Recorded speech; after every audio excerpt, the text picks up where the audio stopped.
రాజన్న సిరిసిల్ల జిల్లా Vemulawada press club నూతనంగా ఎన్నికైన కార్యవర్గాన్ని ప్రభుత్వ విప్ ఆది శ్రీనివాస్ సన్మానించారు. దేశంలోనే 4th ఎస్టేట్గా పిలువబడుతున్న పాత్రికేయ రంగం జర్నలిస్టుల సమస్యల పరిష్కారం కొరకు ముఖ్యమంత్రి రేవంత్ రెడ్డి, మంత్రి శ్రీనివాస్ రెడ్డితో మాట్లాడుతున్నామని ఆది శ్రీనివాస్ తెలిపారు. త్వరలో జర్నలిస్టుల సమస్యలను పరిష్కరిస్తామని ఎమ్మెల్యే ఆది శ్రీనివాస్ అన్నారు.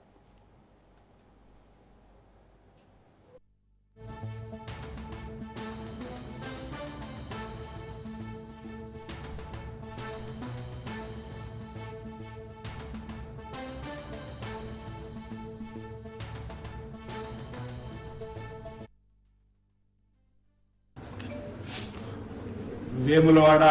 ప్రెస్ క్లబ్ అధ్యక్షుడిగా ఎంపిక కాబడినటువంటి మిత్రులు కోనేపల్లి శ్రీనివాస్ గారిని, వారి టీమును ఉపాధ్యక్షులు, general secretary, joint secretary, treasurer, అదేవిధంగా ఎగ్జిక్యూటివ్ కమిటీ మెంబర్లుగా ఎంపికైనటువంటి అందరూ కూడా నేను అభినందనలు, శుభాభినందనలు ఈ సందర్భంగా తెలియజేస్తూ,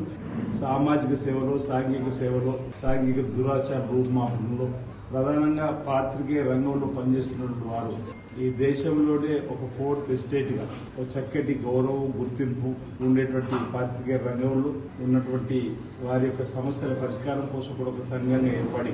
కొన్ని ప్రాంతాల్లో 2 సంవత్సరాలు 3 సంవత్సరాలకు ఒకసారి ఎన్నికలు జరుపుకొని ప్రజాస్వామ్య పంతాలు సభ్యుల యొక్క మన్నలను పొందుకొని క్లబ్ అధ్యక్షులు ఎంపిక కాబట్టి సభ్యుల యొక్క సమస్యల పరిష్కారంతో పాటు సమాజంలో జరుగుతున్నటువంటి కార్యక్రమం ఏ విధంగా ముందుకు పోల్చేటువంటి లక్ష్యాన్ని ఎంచుకునేటువంటి క్రమంలో